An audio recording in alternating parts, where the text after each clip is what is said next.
Okay, it looks like we're getting a pile of people on board from all over the world. I sometimes wonder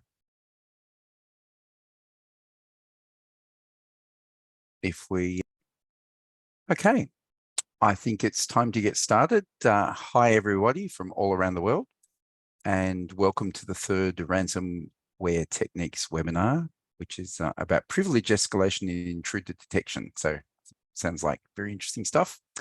This is a short course presented by IT Masters on behalf of Charles Sturt University here in Australia. My name's Shane Murphy and I'm IT Masters Sales and Marketing Manager. And it's apologies tonight from your usual dulcet-toned MC, Jack Stewart, who is on a plane to the land of the long white cloud. I'm hoping Jack will have a great holiday and that you are all safe no matter where you are from in this wide world of ours. I can see, as I said before, that there's people from everywhere. Your mentor, as you now know, is Jeremy Costa. He's an adjunct lecturer at CSU and been with us for quite a few years, and cybersecurity expert. And here he is on the screen. Hi, Jeremy. Thank you all for making it tonight on this lovely November evening. Well, here in Melbourne, it's been wet as for a few days, but hopefully better spring weather by the weekend. I hope the weather in your part of the world is better. Before we begin, the usual housekeeping stuff. We encourage questions and the use of all the chats during the webinar. Remember, use the chats for chatting to everybody and questions that you want Jeremy to answer or us to answer in the Q&A section. And please send all the admin type questions, dates, time, resource availability to the support team in the chat. Please set your chat to send to everyone. I can see pretty much everyone is, and Kit's already posted where the recordings are available at. We'll have Q&A sessions, I think, about midway and at the end. And if a question is particularly relevant, I may even interrupt Jeremy, although he'll probably be not happy about that because we have a lot of slides to work through tonight, I'm told. So we'll be really getting into it. Kit too is here in her usual role, looking after us from the moderating hot seat, complete with pre-COVID fever. And you'll find all the other materials that you need on that link that Kit just put into the chat, learn.itmasters.edu.au. That'll have links to all the readings, the discussion forum, the quizzes, and the recordings of this webinar and all the previous ones as well. And of course, it would be remiss of me not to remind you that this short course reflects some of the material in our cybersecurity courses. It's, I think, probably more adjacent to or compatible with things that you'll see come up in ITE 535, which is called pen testing, which, as an aside, I thought was about testing, Mont Blancs or something before I realized what it was about. ITE 516, hacking countermeasures as well.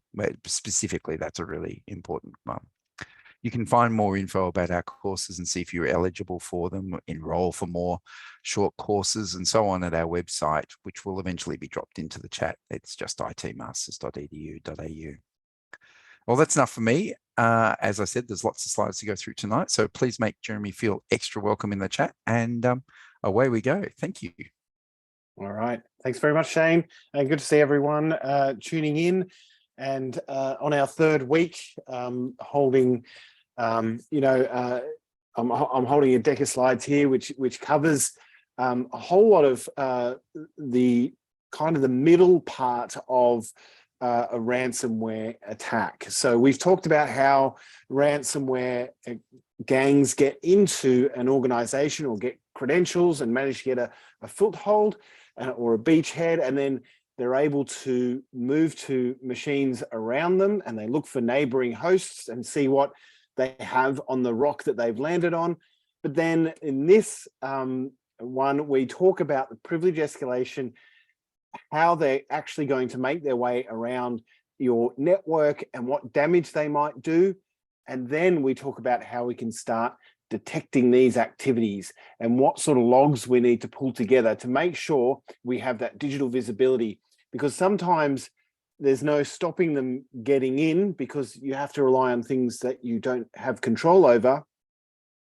But it's important to be able to stop them fast enough to get them out, and so that they are cut off before they can do the damage. So we'll cover all of that. So let's hop into this. So the really big picture about the current state of cybersecurity and the current state of ransomware is that we come into this era of IT and technology and the industry, the cybersecurity industry, with a whole lot of baggage. There are brand new things, brand new cloud environments, software as a service, infrastructure as a service, great ways of securing things. But on the whole, the organizations of the world have a similar structure. They have a Windows Active Directory because that was how you did enterprises, how you have done enterprises for the last 20 years. And they have grown up over time to be the central authentication method and central way to print and file share and authenticate to other applications across the globe. So when an attacker lands on a machine and then they find other machines around them, other computers around them, they find that there's an Active Directory, all of a sudden the Active Directory becomes the target. Now let's have a little brief history about that. It used to just be NT, right? Microsoft New Technology. It was what they were replacing Windows 3.11 with. They had NT 3.51 and earlier versions. And this is going back a long way back. But the directory structure, the authentication structure, was just an extended local authentication, and it was just a flat model. So you only had one container, you had groups, yes, but you didn't have ways of really structuring or creating kind of hierarchy in your directory. And there was Novell, if we remember Novell, back in the day, they'd put together an LDAP directory, the Novell e-directory or whatever it was. I think it was that was actually quite sophisticated, and Microsoft and Novell going head to head at those days, so they had to come up with a response. So in Windows 2000, we got a system called Active Directory. It was a monolithic authentication, and typically you could upgrade from NT4 and make your way. Yes, bringing back lots of memories, Paige. Certainly did. Let's go back to NetWare. Maybe that's not a bad idea. It always seemed like a bit of an overlay on Windows, but yeah, it was a pretty good system. I like the Windows system, but it has created some baggage for us. And in this monolithic authentication database, we had LDAP to allow us to structure the database, create groups, create containers, be able to search in a sophisticated way this database. And then also we got Kerberos, which is an authentication mechanism beyond NT LM and which is NT LAN Manager. And LAN Manager has its roots back in IBM days when they were putting together networking equipment. So they had purchased that sort of technology as well. So what we've got today is this really sophisticated hierarchical structure for our internal directories for authentication, but we brought all the bad stuff with us because we needed backwards compatibility, because we needed to have mixed mode authentication. We needed LAN-MAN, we needed NTLM v2, we needed NT authentication native, and then we needed Kerberos as well. We have all of these different ways in which we can authenticate because we have these legacy applications that sometimes need it, or legacy systems that need to be on a certain version of Windows. So, and there's also a fair bit of testing that needs to go on with upgrading a whole Active Directory. And we have different functionality modes. We have different forests and directories inside the forests. So it is a really complex environment that we find ourselves in. And for most of the time, this was safely behind our firewall, and we didn't really extend our connection beyond that. People came into work, they put turn their computers on in the morning. Some people VPN'd, that was okay for a time. Then remote working started to happen, and then COVID happened, and we all went home, and we need to all remote, and now software as a service is happening. So we need to open it up even further, and now we have kind of zero trust, and we have perforations and a lot of in our network perimeters, and the way in which actors can get onto our environment and into our Active Directory is starting to become numerous, like we've been talking about. So it's kind of built up to this situation where we have this monolithic kind of security structure in our environments, where we need to keep every computer on that security structure safe and secure for the whole thing to stay safe and secure. And I'll explain what I mean by that in a bit. So it was really a difficult, and it is really a difficult thing to secure.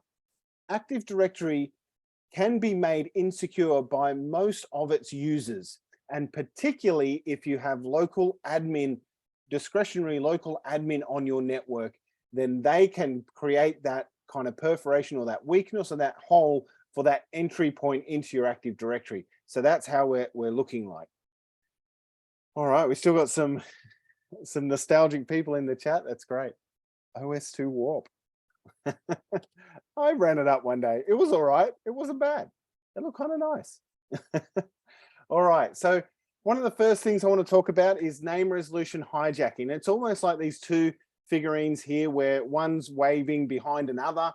Essentially, you set up a service on a network where if there is and I'm going to get quite technical in this live session because we need to talk about these technical capabilities. So if you're not familiar with some of the terminology, please make a note of it and go read about it and work out what it means in your environment so you can protect yourselves. But name resolution hijacking is all about getting in between that net bias name resolution, even the DNS, or even the looking for a proxy. But essentially, there's this tool called Responder. It's a Python script that sets up a responder and tries to respond more quickly to name resolution than the services on your environment. So when a computer starts up its browser, the first policy might be to go look for the web proxy auto detect string, the WPAD, and often this looks like WPAD I'm going to use the Microsoft term contoso.local or something like that, right? WPAD, and it will respond to that. And then what happens is, if it's a Windows native like Edge or even Explorer, if someone's still using that, then it will ask for authentication, and the Windows computer and the browser will send authentication to the WPAD repeater, or the intercepting, or the responder script, so that it can intercept that hash, and all of a sudden you've got that authentication hash and it can be cracked. Same thing with SMB. So you're looking for a file share, it responds and says, here's the file share, try and authenticate to me. All of a sudden you've got the hash. So we've got this situation where we can pluck hashes out of the air when we see certain services requesting file sharing or web proxy services, and there's others that it does as well. So it's a really very powerful tool to get those hashes, and then we'll talk about what happens with those hashes. And it can have a destructive impact. It can be that, you know, when that computer is compromised, they can start then running up Responder. Some of the ways you can see Responder can actually break Windows, can break web browsing for people as well. So be aware of that. If you start seeing kind of intermittent Windows issues, you can usually see Responder on a traffic analyzer pretty quickly, because it's doing a lot of responding to name requests. So having that sort of visibility is important. Then we have this idea of nested groups and OUs. So if you think about your directory structure and you think about your IT support structure, you will have desktop support. You might have service desk. You'll be able to change passwords and things like that. You might have server support. You might have the Windows server group, and you might even have the domain admins group. Now, sometimes, and we don't often audit this, but often there are groups and OUs with overlapping permissions that allow even an average user to start changing passwords in a chain. So there's tools out there such as Sharphound, Bloodhound, that give you an idea of the fastest path to domain admin. It will tell you where the next person is logged in, where you can log in, where you can try and get their credentials for, and to move through to domain admin. And I've seen this used in an environment where the pathway to admin was literally 3 hops, and you could just, and it was because the desktop admin was in the server admin, and the server admin was actually had privileges to change the domain admin accounts or all accounts on the environment. So just looking for accounts that can do password reset for all accounts can be devastating as well. So this is another thing we have to think about when we're having a very complex Active Directory. And you think about that with different forests in your directory as well, it can become, and child domains, it can become very difficult to make sure that the permissions are set correctly. So this needs to be audited regularly. There isn't just, in a big enterprise, there isn't just one person deciding who gets permission to what. There is groups of people and people coming and going, deciding, and it's a living organism, the Active Directory, and so it needs to be monitored like that. So this is a very quick way sometimes of getting straight to domain admin. Now we talk about pass the hash. So we've got a couple of hashes with responder. We've got admin access, maybe on that local machine. You can grab the SAM database if you have local admin access. And we've got a technique called DC sync, which I'll talk about a little bit later on. But basically pass the hash, the way that Windows works is that it sends you a request with just the username and not much else, maybe a session token. And then the server receiving that authentication request says, okay, well, I know who you are. I'm going to send you a challenge, like a challenge nonce, like a long hash style value, and you can send me the hash back of that and try and authenticate that way. So what we can actually do, instead of using the password, you can use the hash to establish a session. So once we've captured a hash, we can then start passing the hash around to get access to these systems. And it's it can be used as good as the password, but you need to be on the network that has that authentication scheme there. If you manage to get the hashes and you're outside away from the Active Directory, this is not applicable, because all you really have is a username and password kind of box to applications or to the VPN or to Office 365. You don't have the ability to pass the hash right through. But with SMB and with RPC and the NTLM authentication, you can pass that hash through as a part of the protocol and get access. You think about how devastating that is. You don't even need to crack the hashes to be able to use them for authentication. Just incredible that this is possible. The type of tools that we use with that at Mimikatz or Kiwi, we'll talk a little bit more about that as well. Mimikatz is like crazy painful. I talked about it previously, but essentially it's a great tool for this sort of thing. There's also another cool tool called Crack Map Exec, which will enable you to pass the hash as well. But these things are important to get done. Yes, that's a good idea, Evangelos. Now, Kerberoasting, I like it that you'll notice there's a bit of a food theme with these tools. I'm not sure what's going on. I extended a little bit, but Kerberoasting is basically finding accounts that are able to be utilized for getting ticket granting tickets. And I'll talk a little bit more about Kerberos and TGS and the different services, but essentially this allows, there's a weakness in Windows that allows you to get service account password hashes through certain SPNs or service principal names. So you can request a ticket granting ticket. Okay, so this is very technical Kerberos authentication. And then you can extract that service account password hash and then crack the hashes online. But we also know that if we've got the hash, we might actually want to see what that hash will get us if we have that password. Excuse me. If we have that, sorry, if we have that username, we might see where that hash allows us to authenticate through the Active Directory. And maybe it's a service for our password reset portal, and that would be a bit of a problem because that service will have access to everything, or maybe it's the service account for the single sign-on, and that might have access to certain things as well, which would be a bit of a concern. So these services may have limited access, but they may have a lot of access, and the ones with SPNs and the ones with weak hashes, you could actually get the password out or use the hash directly. So yeah, passing the hash is terrific. Yes, you're getting the gist of it. Some of the other pictures that came up for pass the hash were not appropriate for the live session. But yes, we're into the munchies, definitely. The tools that we're actually using for this is LDAP, because you can grab.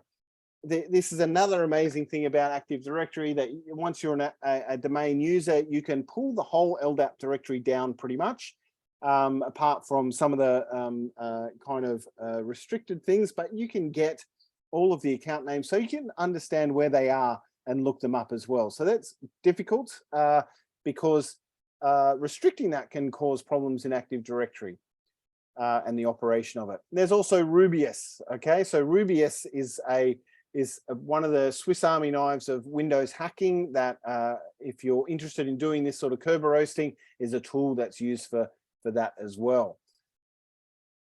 The next one is Golden Ticket. The hits keep coming for Active Directory, and this is just a kind of a brush over that each of these tools or each of these techniques has a list of tools to use with it so that it's easy to do. Okay, so it's all been fairly well researched, but this is what ransomware actors are using to get from one location to the next. Like, they get into an environment, they own the Active Directory, and then they own the network, and they can lock it all up because it all comes down to the Active Directory as that single authentication place, because it's too hard to do user management from multiple authentication locations.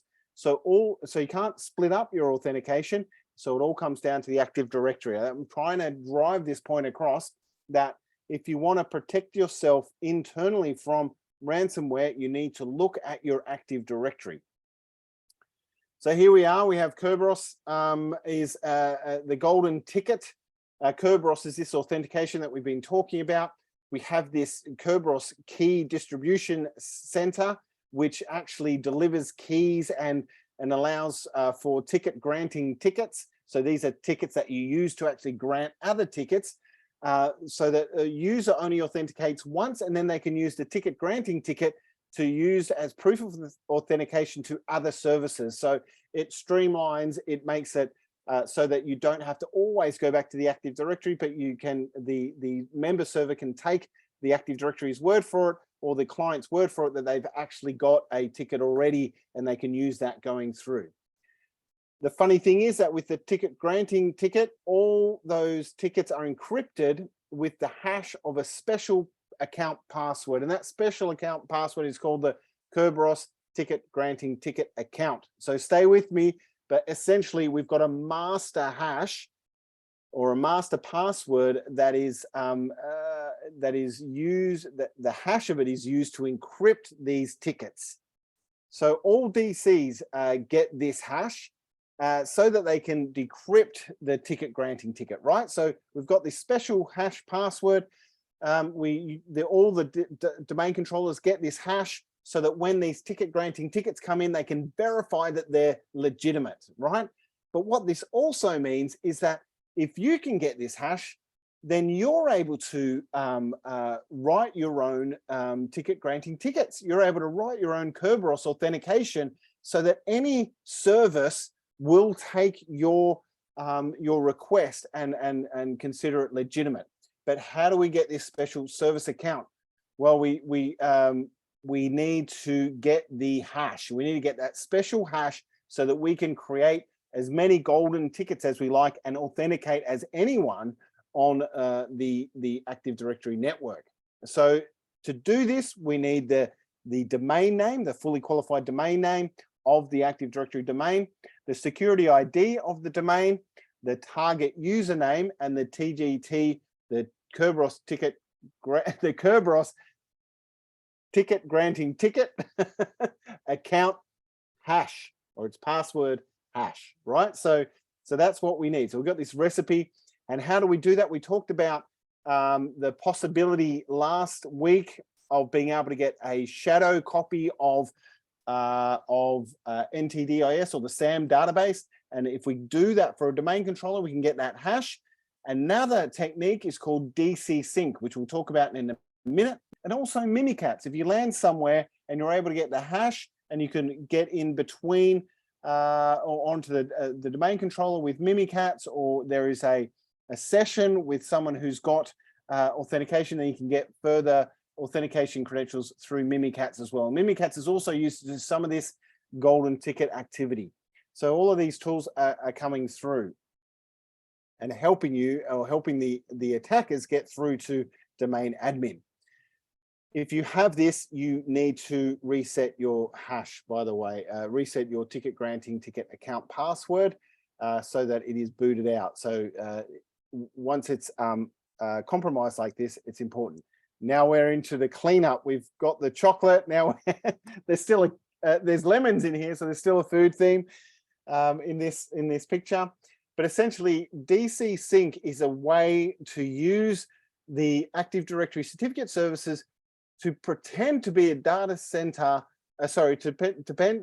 pretend to be a domain controller and pull out the entire hash set from another domain controller, because these DCs need to sync with each other. If you change your password on one domain controller, it needs to synchronize to all the other domain controllers. So if you can pretend to be a domain controller legitimately and ask for all those hashes, it'll send them all to you. It's like a conduit for this, but you need to be able to impersonate a domain controller. And how do you do that?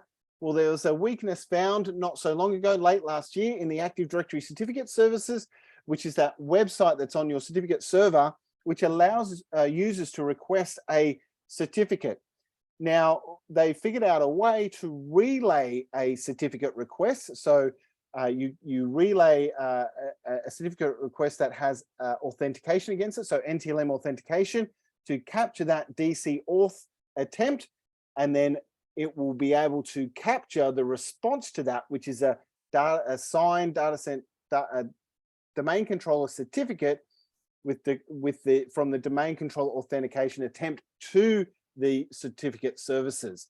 So all of a sudden, you've been able to trick the certificate services to give you a certificate as a domain controller, and then you use that domain controller account certificate to obtain the DC sync, and you obtain a ticket granting ticket to do the DC sync. So it's a combination of relaying NTLM and using that Kerberos DC sync request to get that DC sync request, and then you get all the hashes. Now, if you've got all the hashes, what do you get then? You can do all of this past the hash, you can crack the hashes offline, and this is a big loophole, and anyone with a domain user account can actually interface with the Active Directory certificate services to do this function. So it's quite dangerous and is important to close off. So if you've got this on your network that everyone can access, and access it with NTLM, and obviously we're talking about the existence of legacy protocols as well, then that needs to be tightened up as well. The tools that we use for this, Petit Potam, Impacket, Rubius again, and DC Sync. So these are some of the tools you can look up that will be sitting on the web. Be careful, obviously, when you're messing with this stuff. I don't recommend doing this stuff on a live network unless you're very comfortable with it. Some distros have this stuff all built in already, but obviously you can get them from GitHub and the various places where they publish these things and keep this code online. So it's probably worthwhile doing protection measures now, and maybe a couple of questions, Shane. Okay, so I will read you a couple of the questions from here, and you'll have to forgive me because this is certainly above my head, some of this stuff. So from Atul, from security-wise, is it good to totally move your Active Directory from on-premises to Azure cloud, or use the hybrid Active Directory? So I think if you're using hybrid Active Directory, you've still got the problem with on-premise Active Directory. And that is what I'm trying to, I guess, scream through the screen is that the Active Directory is a big problem for a lot of people. Unless you're one of these organizations that has kept it so up to date, you've got all your systems up to date with the latest versions. You don't need NTLM anymore. You've gotten rid of that. You're using pure Kerberos. You're not opening up. You've got very good control, very close control of your Active Directory. Then you're probably fairly rare in the industry, because these things have a way of just growing warts and mushrooms as they grow, they go. But at the bottom of this slide here is actually the point about thinking about strategic authentication services. We're starting to move away from the need for local file shares and for local print services. A lot of these things can be done through cloud services now. And I would reckon that we need to start thinking about, as an industry, moving to authentication services that are in the cloud. I'm not endorsed by any particular product, but obviously Okta is a big one. Even Azure AD is a big one, obviously, and there are many others out there. But these sorts of things are better the next generation.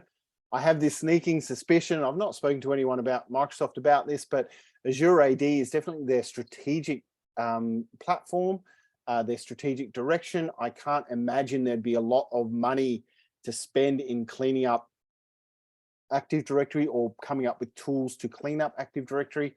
So, it's better to encourage people to go to the new services. So yes, strategic thinking about where your authentication services are coming from is really important. And James has asked that, can I assume these tools like Mimikatz and everything have no hope of running with an EDR system running?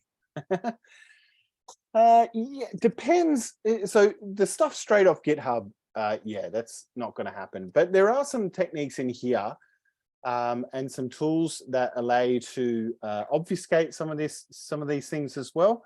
EDR is great. Someone's got to be watching it, and everything's got to have it, right? So it's just like any other security measure. It's got to be plugged into a person at the other end who's going to respond to things happening. And it's also, it's got to be ubiquitous on all of your systems, so you don't have kind of a gap there. But some of these, I've seen just one machine not having EDR on it, and someone running all the tools on this one machine.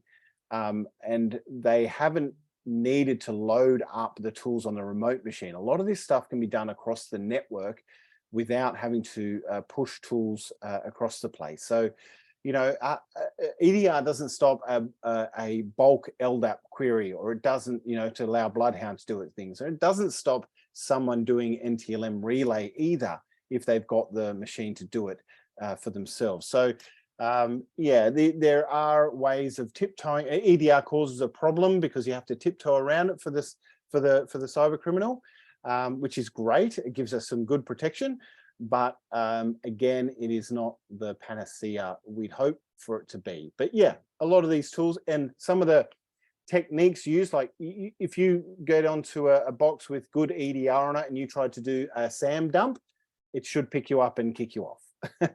and alert everyone under the sun. But yeah, that sort of, there's a range of responses from EDR about these sorts of tools, depending where they're coming from, where they're running. Okay, I'll give you two last questions, or three, two and one. From Robert, can a DC be protected with a BitLocker, sorry?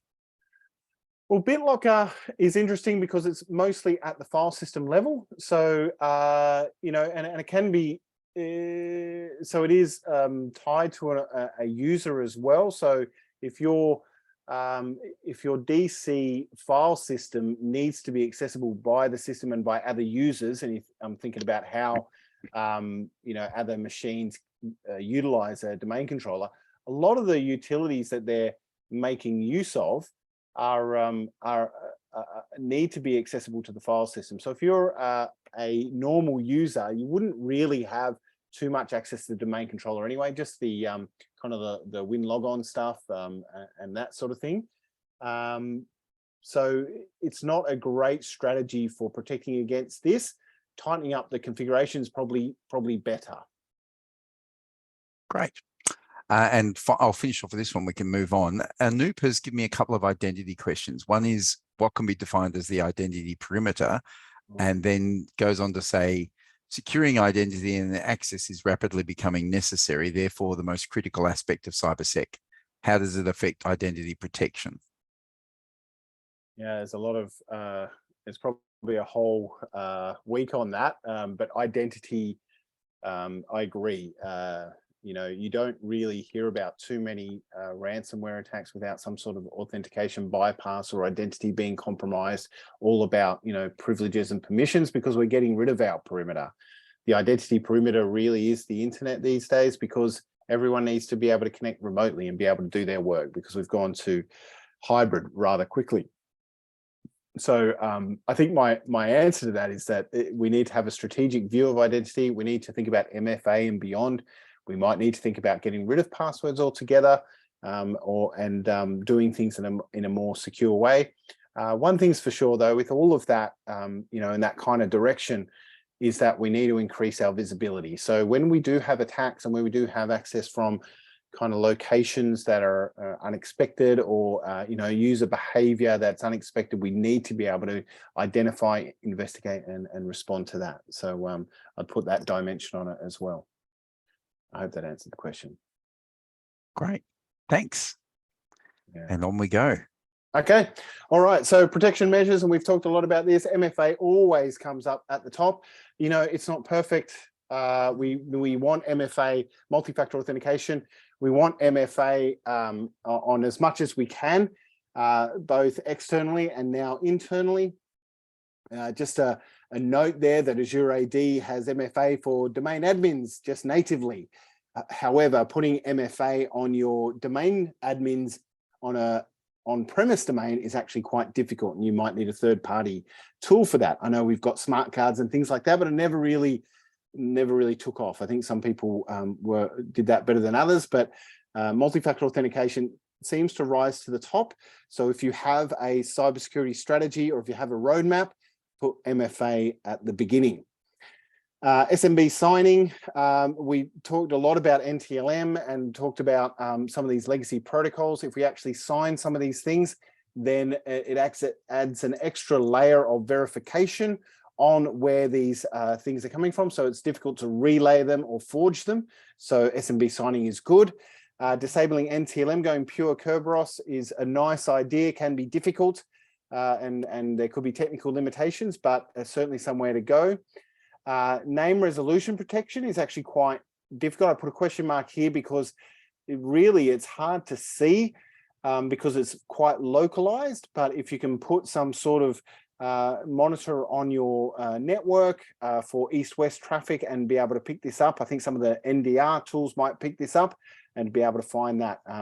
Audit overlapping groups. We want to make sure that we don't have that pathway. I've got admin tiering under here, which is about a bit around that as well. So we want to make sure it's very clear that those administering the desktop don't have access to the servers, and those administering the servers don't have access to maybe even the domain controller. So you have this tiering layer for accounts so that you don't have one group of admins that have access to everything, because if you look at it, our real risk is down at the workstation level to start with, and then it's at the server level, and then it's the admin level, and that's the way it kind of flows up. So if we have that tiering going, it adds those hurdles to stop them getting further all the way up to domain admin.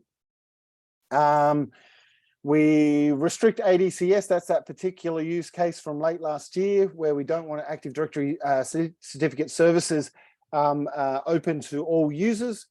No local admin. So it's really important that we try and get rid of as much local admin as possible. And it's okay to allow people to install stuff and to have kind of self-service local admin, but there has to be some sort of restriction on that, and that it goes away after a while. It is difficult to do, and it is painful, and it's part of the ACSC Essential 8, but it is a big chink in the armor if you have local admin on your workstations. It just takes that one document, and it will make it hard for you to stop it going forward. And obviously, there's a reactive tool like XDR or EDR that can help there too.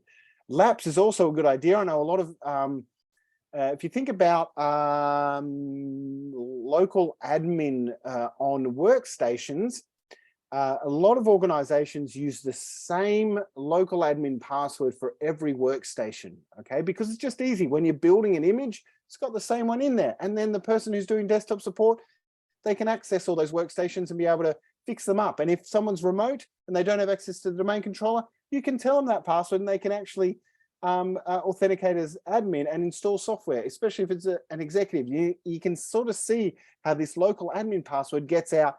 And also, if you're an attacker and you land on a domain and you actually figure out the local admin hash, even if you aren't able to hash to crack that hash, you are able to maybe pass the hash around to other workstations that have that same account username and password. So we start to see how it spreads from kind of this lack of authentication hygiene. So that LAPS is the local admin password system that allows you to rotate local admin and change local admin so that local admin passwords aren't the same across workstations. And it makes it a lot harder for an attacker, certainly reduces the avenues.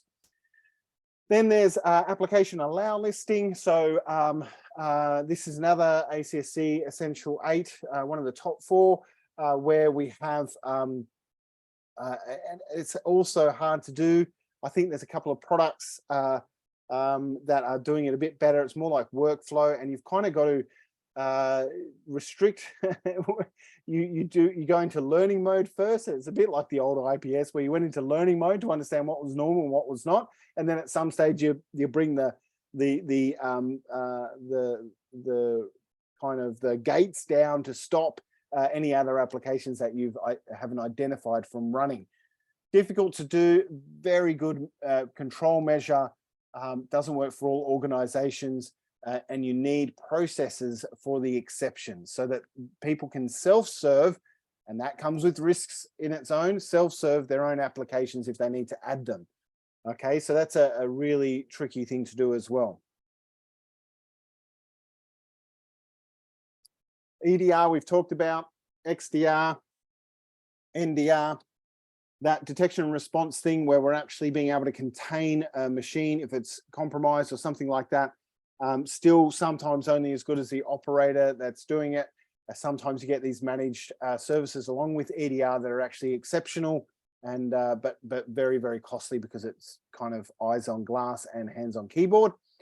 And then domain admin MFA, I know one tool called Authlight that can do this, but essentially it's not native to do kind of OAuth multi-factor authentication on domain admin, but very helpful if you can restrict direct access into the domain controllers as well. Because if you think about it, the domain controllers need to be accessible by all workstations, which means that a domain admin authentication can come from the whole network.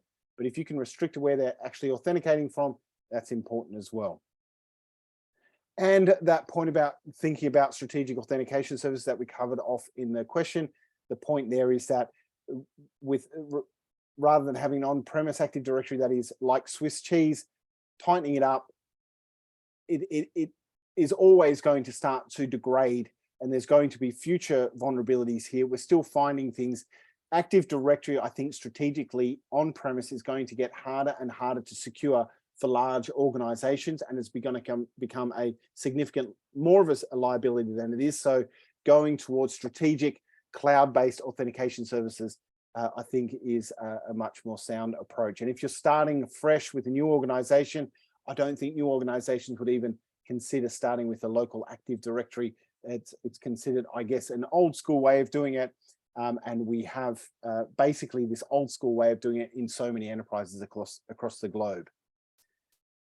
All right, so the critical systems that will get shut down and encrypted by ransomware gangs. So we've been through this situation where they have managed to get into the environment, they get a foothold, a beachhead, they manage to move to other systems with the credentials, they start gathering credentials, they start moving through the Active Directory, they make it to the domain admin.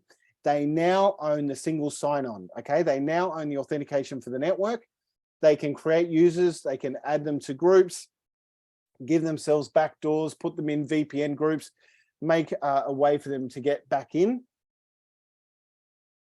It starts creating a laundry list about what you need to do if you're exposed to this degree or if you're compromised to this degree.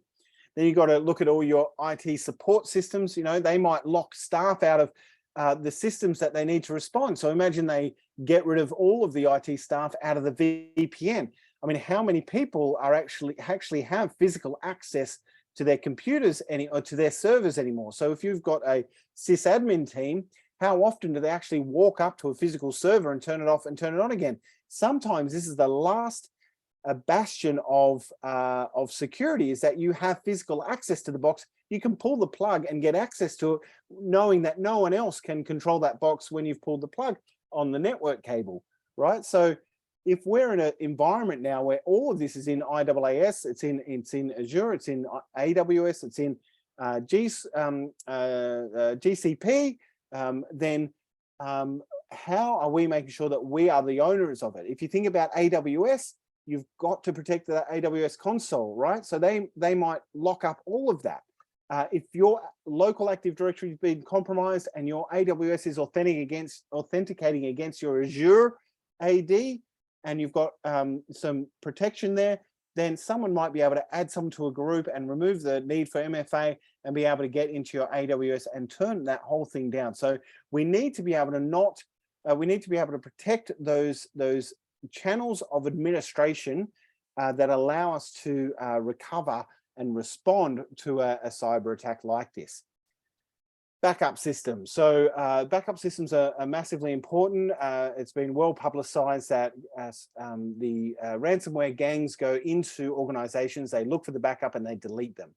There's this term immutable backups, but really what we want is to be able to stop the users who can delete backups, or the authentication required for being able to manage backup sets, backup volumes, to be able to delete or manage those or retire them. We need some sort of logical separation so that one system doesn't rely on the other. And hopefully that's not too hard to do. You may do that on a daily basis, but the idea is that when your Active Directory gets compromised, there isn't something in your Active Directory that can be modified so that the attackers can get access to your backup systems. You need some logical separation on the authentications. You don't want them to be able to delete your backups. It doesn't have to be super fancy, but there has to be some sort of other authentication mechanism. Databases, so the attackers might exfil the data first and then encrypt the files. We know we've seen some of this in the media recently. So that's one of the other things that we want to protect, so that access back into the databases is heavily guarded and monitored. And there should be dashboards, there should be alerts if there's strange kind of export tasks going on. SaaS applications, so they might determine the admin, they might exfil or encrypt data. Think about Office 365, they might try and get all of their data out of SharePoint or OneDrive. They might try and get to the admin accounts, you know, that sort of thing. Or if you've got an accounting package, they might want to try and destroy things in there. SaaS is a little bit more difficult for them to do proper ransomware. They might want to, they'll be wanting to get into the back end of it rather than the front end of the SaaS application, but still it can be damaging from data exfil.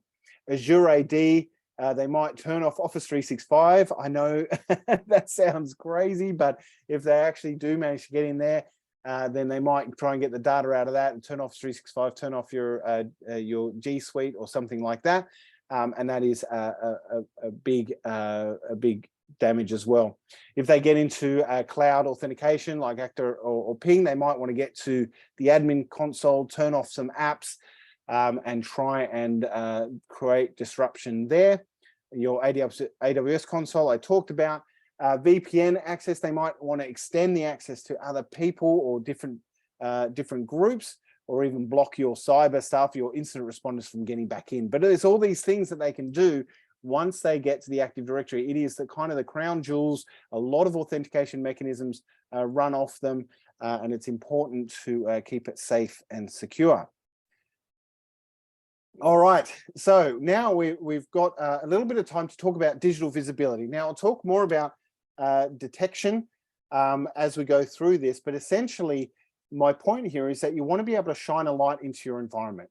If you have an environment where you are not seeing unusual behavior, and if you have that one computer that is trying to log into 40 other computers and you're not getting told about it because because you're not watching, then that is the time when you need to put in this sort of a system that will be able to identify if that's happening and be able to tell you about it. And that's about getting logs together. So you can't secure what you can't see. And ransomware gangs do tend to tread carefully where they can. They don't want to set off alarms. I've seen ransomware gangs get into an environment, and when they've been kicked off the VPN, they didn't come back for 3 weeks. And then they came back with valid credentials. So what they did is, as soon as they realized they'd been identified or they tripped an alarm, they went all quiet. But they kept a foot in the environment. So, they kept a credential that they could use going forward. So they do tread carefully, but at some stage, they're going to have to try some things to get extra access into your environment. And that's where you want to actually get them. And a lot of that is about log aggregation. So I'm a massive fan of the elk stack. So, and I know Amazon's got a flavor of that now, but the log stash is incredible for log aggregation. I think Fluent D is very good as well. But if you can get all your logs to one place, then you can decide what platform you use for your analysis. So you get the logs into this log aggregation. And if you kind of think about some sort of, and you're not keeping them all there, they're just like a funnel for it. And what that means is that you can treat your logs like, a tap. You can turn them on, send them out to some sort of cloud thing like, an elk stack in the cloud, or OpenSearch, or Sumo Logic, or something like that, or Datadog, or something, whatever you want to analyze them for. And if you don't like that, you can then send them out maybe to an internal thing so that you have. Maybe you've got an elk stack inside, a Graylog, a Splunk, a logarithm, a Humio, the CrowdStrike one, I think it's called LogScale now, that sort of thing. So the first thing to do strategically is get that log aggregation working so you can get all your logs to one place, because your analysis tools may change over time. You want analysis for 2 reasons. You want it for alerting and for investigation, okay? So alerting is the real time. You want it to be able to do conditions like aggregation, how kind of one-to-many things, like there's one IP address trying 40 different usernames. Maybe you want to know about that. There is one user trying 40 different computers. Maybe you want to know that too. Or the IPS has gone over 1,000 alerts in an hour. Even just volumetric stuff is very good to know about, because it means that something is started. There's been times when I've seen an attack and I've gone to look at it at the scene, and it's been going for a couple of days, and I had wished that I'd put some sort of threshold alerting just on that rule. So even if you just get threshold alerting on event volume, so that you can start to whittle it down. But this alerting and analysis starts and never really stops. It's a constant, because the environment's changing all the time. It's a constant refinement, getting it to a good place. And obviously false positives are not good, so you've always got to work on those. Investigation is that post-incident. You want to be able to have the logs at your beck and call. You don't want to be able to be having to scrape logs. I've been in a situation with an incident response, and the incident has occurred on multiple servers, and we've had to appeal to different support groups to get those logs before they are rotated out, and you're against the time. So if you can get your logs real time, or as close to real time, into log aggregation and up into log analysis and storage, then you can actually do investigation of things that have passed and not have to rely on other teams. So the power that gives you for visibility. And remember, cybersecurity is a lot about intelligence as well. We talk about threat intelligence, but actually being able to get the information from all of your systems from your network into one place gives you a great ability to understand what is supposed to happen and what is not supposed to happen, what's normal, what's not normal, and be able to investigate when something doesn't look right. And quickly, you know, over the years, you'll get to know what does look right in your environment. It's important to document that, get the thresholds right, get the false positives down. And then finally, we're talking about internal, external SOC. This is another great idea to have a log aggregation system. Is that to be able to ingest logs from lots of places, but also if you actually want to do an internal security operations center, you can pipe it out to those groups and be able to do it really quickly and not be tied in too heavily to any certain SOC, and be able to work with that and be able to have another set of eyes on your environment, and they can tell you when things aren't quite right. But again, there's a lot about knowing your own environment there with an external SOC. Okay. All right, log sources and networking. So these are I'm just going to run through. We're a bit over time, but I'm going to run through some of the log sources that you want to get into your log aggregation device. Starting off with very basic network devices, getting firewalls, firewall rule logs, net flow logs will tell you about source, destination, size of packet, all that sort of stuff. Good to know when you're down in the nuts and bolts of an investigation, who talked to who, where did, you know, what did they try. Also great for that kind of logging about, you know, if you got packet size, if you see a whole lot of data going out to an IP address you're not expecting or something like that, that can be very good if you think about data exfiltration.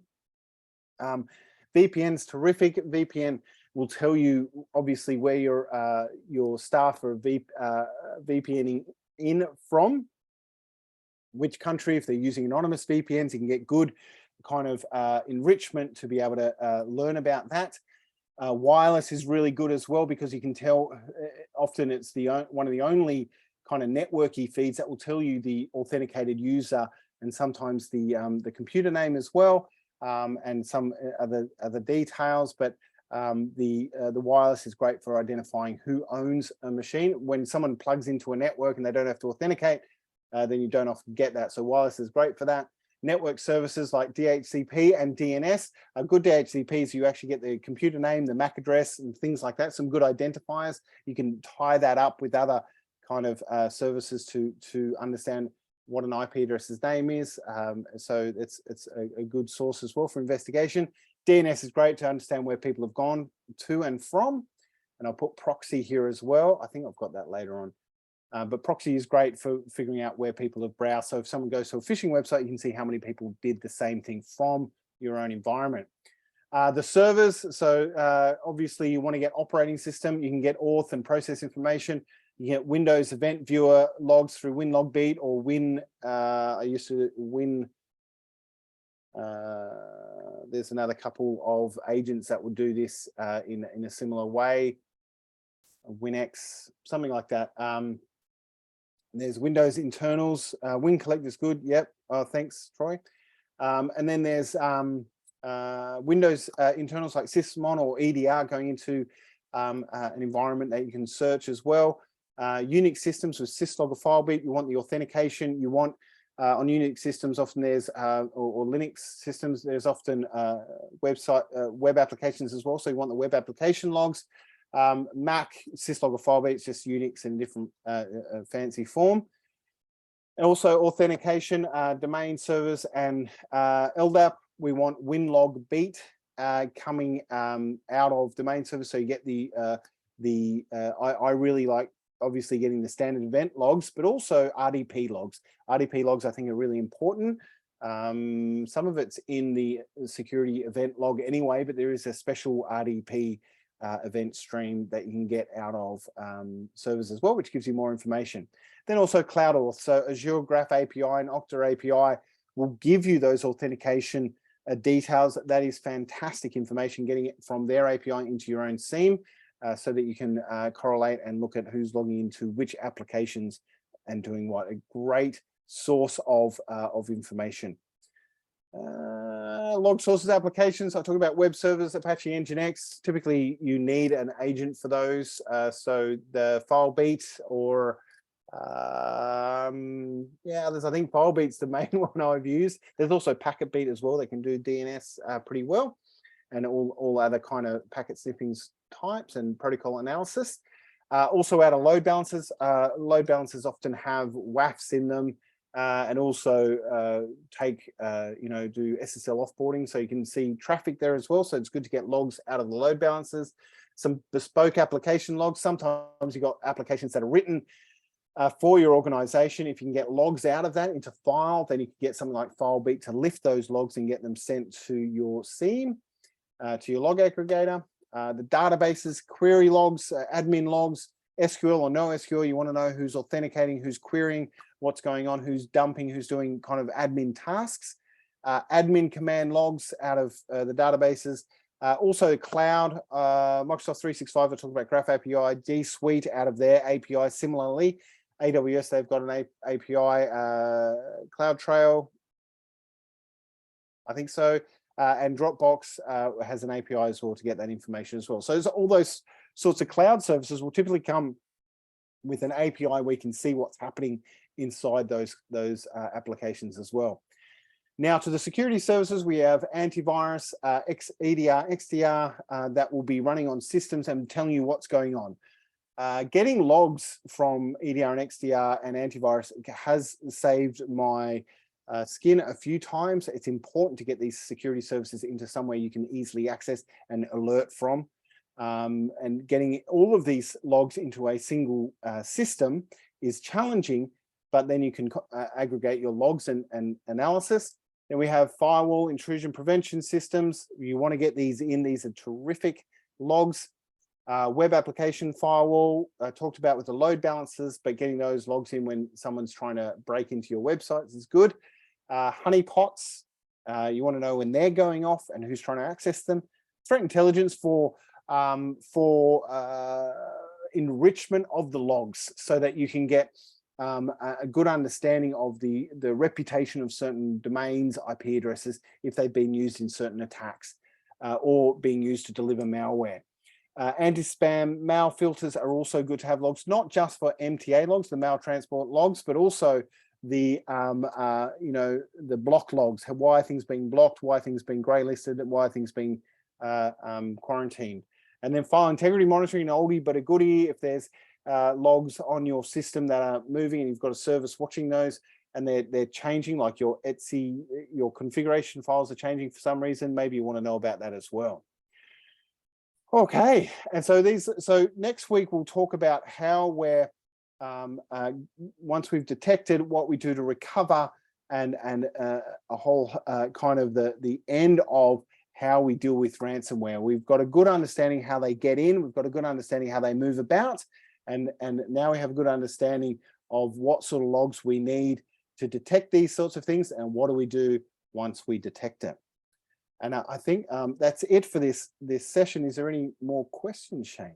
There are more questions. I've got to say, I am petrified after listening to this, because I have a friend who worked in an architectural company, and I think they got one ransomware attack, a really bad one, every 3 or 4 weeks for a period about 3 or 4 years ago.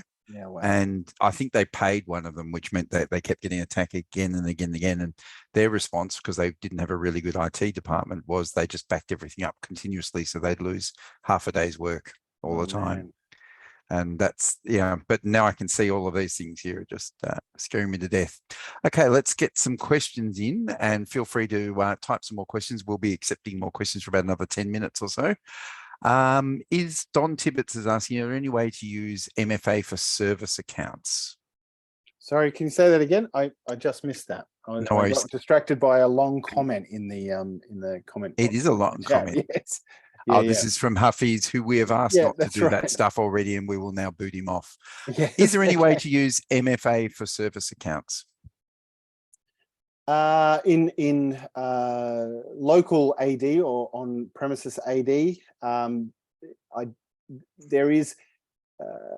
there may be a way to do it with certificate services, like with smart cards and things like that.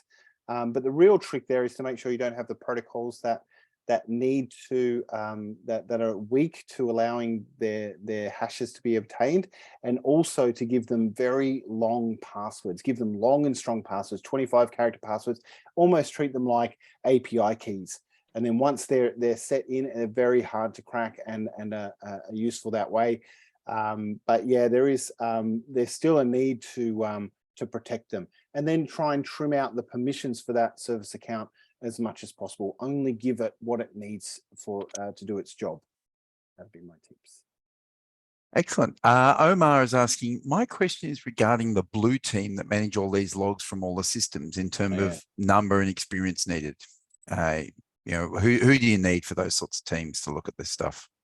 Yeah, so I think curiosity is probably one of the biggest things, and time to analyze. So someone with the right skill set or the right inclination to investigate when things don't look right, the ability to put dashboards together, and I'll have some examples of those in the next live session about what sort of alerts that you might put together and things like that. But the whole idea is that you have someone who's got enough time and technical understanding of how systems fit together, that they're able to see what's not normal. And you can start off, you talk about security analysts and things like that. I've always been a fan of doing internal security monitoring before outsourcing it, so you know exactly what you want the outsourcer to do. So you're the expert and you advise them on how they look for it. But it is a massive quandary. If you think about organizations, even organizations up to 5,000 to 10,000 people, don't have the budget to have around the clock 24/7 monitoring of this stuff. So a lot of the times, external monitoring is the only option. So it is a real challenge to retain staff that are able to do this and to do it with consistency and reliability as well. Yeah, so it's a challenge. I don't have a great answer for that. You need technical people. You need people who are able to investigate and draw conclusions. Yeah. Is it ultimately an AI role potentially? Oh, so I don't think AI on its own, but I think assisted AI. I think that's where it's going to go. I don't think AI is quite. We kind of talked about this in a couple of live sessions, but AI is not the panacea for making sure that attackers don't get in. But I think an AI that is able to identify patterns, that whole idea about what's normal and what's not normal, and be able to articulate that to someone who can then do deeper search and investigation, is very powerful and should be an area of investment, definitely. I think there's quite a few, was it Exabeam, I think it's got quite a good machine learning and AI engine. Great. Ty has asked, what's the best way to apply application whitelisting? WDAC or WDAC has its own risks in implementation. Yeah. Oh, I don't actually mind. I don't like WDAC. I just prefer the application control. I thought that was very poorly implemented, but I think, and again, I'm not endorsed by anyone, but the one that a number of organizations are looking into is Airlock Digital. They have a good, robust kind of workflow engine and seem to be doing the best at this in this space in the market at the moment. Great. While we're talking about apps and things, there's a couple of questions about things. What's your view of Cortex XDR and how it's perceived in the industry? I've not had any experience with it, actually. I think it's not heavily on my radar. I think I've heard of it, but I'm certainly not one of the maybe it's a big player in different industries that I'm in, but yeah, no, I'm not actually sure. By the way, I can see there's a few questions that have spun past in the chat as well. So if you've got an actual question for us to answer, please put it in the Q&A. What threat intelligence sites do you recommend for staying on top of things? This is from Robert. So I think, Robert, some of the best threat intelligence comes from your own SIEM as well. So sometimes you're being attacked, and just thresholds and threat intelligence and your own kind of enrichment of your data so that it makes sense to whoever's looking at that data is really important as well. If you can stitch together your authentication with your directory to give you context about who should be accessing what with your applications, with your DHCP and your wireless, all that sort of stuff, you can stitch all that together into a cohesive view. It's very powerful. Apart from that, you can go the open source, the Alien Vault. I use another service called Spur for threat intelligence around IP addresses and anonymous proxies. It's very good. Or any of that GeoIP stuff is also very important. It can get very expensive as well, though. There's a host of them that are commercial. Obviously, they will give you the IP addresses. What's the other one? The Grey Matter, is it Grey Matter as well? Has a good reputation, has done some good things recently. Yeah, there's lots of them. I hope that's enough. Excellent. You have such a command of all the stuff that's out there. There's a few questions about specific programs, which we'll get to later if we've got time. Yeah. Christopher's asking, any thoughts on JIT privilege admin systems like Azure PIM? I assume that means just in time, does it? Yeah. No, I think it's anything we can do to reduce risk for privilege access and to be able to increase monitoring of privilege access, we need to take. So anything that is time boxed or commissioned for a particular event or a particular bit of work that restricts someone trying to get out of those parameters, or things that are taken away. I know the Authlight is that just-in-time kind of group membership as well, which is great. It means when the attackers are on the network and they're looking for domain admins, there's no one in the domain admins. Would be quite confusing. I'd love to see their faces if that happens, that sort of a thing. All of that kind of methodology is useful in addressing that risk of that unauthorized access. Yeah. Excellent. Jesper's asked a very more philosophical question. What do you think is going to replace passwords? You mentioned before that passwords are on the way out. Yeah, so I mean, we're sort of starting to do it.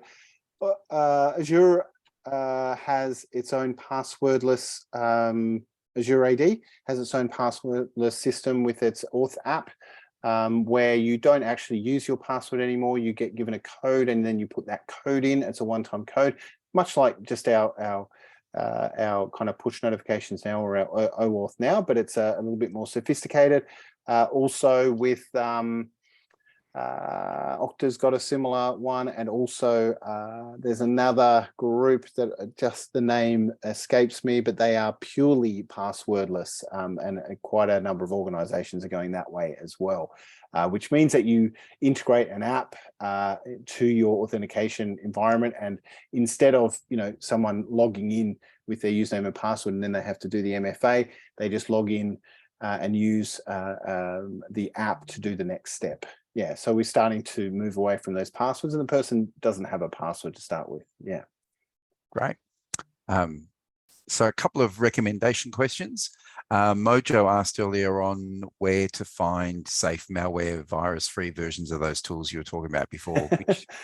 So my answer to that is that you can, I've been doing this for years, and because I recommend doing it on virtual machines, right? So doing it on a virtual machine that is isolated from your actual operating system. So if you've got it on your virtual machine, and the virtual machine instructions that I'll paste for the exam, that I'll paste tomorrow into iLearn, into iTeach. What is it? No, it's you. It's Learn. Into Learn will be an indication of this, but I would say make sure you're pulling these tools into a safe environment. Then you don't have to be too worried about what you're bringing down with it, and you don't get that risk of infecting your own machine. You just do it in the virtual machine. So there's plenty of get used to, if you're going to be doing this sort of work, get used to building VirtualBox computers or VMware computers. Yeah. Excellent. Great. The Achilles has asked if there's any AD infrastructure or online lab tool that you can use for practicing attacks. This is a bit of a problem because Microsoft in their license actually says you can't attack it. So you kind of got to skirt around the edges. What you can do, I think, in your own environment, in your own network, is maybe get some. It's hard to say. So aside from the licensing things, being able to get, you can get 60-day or 90-day trials of all of the Microsoft stuff. So you can use some of that to create your own lab and try a few of these things out. Getting licenses that last longer than that, you need to either do like an education edition if you're a student, or if you have an enterprise license from your work, you might be able to spin up a lab to do that. But it is difficult to get a lab to get this done. Usually it's time limited, and that can be painful when it all expires, and you've kind of got to work out how to bypass that. Yeah. I know that labs are actually something that IT Master says you are looking at for some time next year for particular subjects, but yeah. That's a way off. Stephen's asked, what's the acceptable AD baseline currently? Is it 2012 or 2019? So it's less about, so I reckon the latest as possible, just in general, you want to be as up to date as possible. But you've got to bring up the functional level and also the protocols and the authentication up with it as well. So you may have the bleeding edge Active Directory, but still supporting all the legacy stuff, and you're in a bit more of a risky area if you're doing that. So more about, you know, cleaning up those legacy things. Yeah. Great. Shiku has asked, my question, how can I give some examples of real world scenarios where honeypots were used to successfully identify malicious activities? I know of a couple just in the industry that I've talked to. Canaries have been useful for a couple of colleagues that I know, if you know Canaries from Thinkst, they are great little devices. They've not actually saved my bacon yet. Honeypots have not been super useful to me, but they have in some cases identified where people have been poking around. So while they weren't the attacker, they were the insider going, what is that machine? And then I've been able to approach them and say, hey, what are you looking at that for? That's not really your job to do that. So so it hasn't saved me from catastrophic disaster. I know people it has saved them. It's that kind of last kind of insurance policy that you can have on your network. So if someone's right deep in your network and they trigger it off, you can find out about it. Great. And actually, it's good. Both Don and Ty have put some Canary links in there as well. Oh, good. For people to follow up. Yeah. Diego has quickly asked something about the course, which is, are you going to show or explain how to build a playbook for incident response in ransomware? Is that next week? Yes. So we're going to talk about incident response there, and to be able to respond. So we'll have the structure around how we do that, different ways to that big red button idea when, you know, the VPNs got, you know, people coming into it, attackers coming into it. How do you turn that off in a safe way? All that sort of stuff. Yeah, we'll talk about that next week. Okay, two last quick questions, the last of which will be the most important of all. Natalie's asking, what about biometrics? We're back onto the password stuff. Oh, right, yeah. Is anybody actually doing that? Yeah, so I mean, it's happening every day. Like it's integrated now so much so we don't really think about it. We used to have those thumbprint scanners and fingerprint scanners. Some of them have them on their phones still. I think some do it, even the Android, some of the Android phones do it through their screen, but we're doing it with facial recognition all the time. So, and also with Windows Hello and stuff like that. So I think there's definitely still a market for it because we're using it. When you integrate passwordless or you integrate authentication apps into your environment for multi-factor authentication, you're actually doing many forms of authentication just to open your phone, right? So if you think about it, when you go to log in and it says, please say, yes, this was you, and your phone pings you and you look at it and it takes your facial recognition, it's doing the biometrics there. So it's more integrated than we think, and it will continue to be a key part of our authentication going forward. Great. Well, we're down to one last question, which is, and so thanks to everybody. And this is the most important question. I really need you to think about this one in detail. Will there be more food in the presentation next week? Yes, I can include more food in there if that's going to be helpful. Definitely, we need a food theme. Maybe or a different thing next week. Yeah, no, that's great. I like the question. I'll give it some great thought. So I think it's time to finish up, and there's a lot of thank yous coming through on the chat, and I'd really like to thank everybody for coming along, and you especially, Jeremy, and even more so as well, Kit, who has been labouring under a cloud of fever this evening and has done a fantastic job. There'll be links coming up in the chat for the next couple of minutes. But thanks again, and we look forward to going forward next week with hopefully Jack will be back on to steer the ship much more smoothly than I have tonight. Thanks, Shane. Thanks for your help. See you, Kit. See you, everyone. Bye. Bye.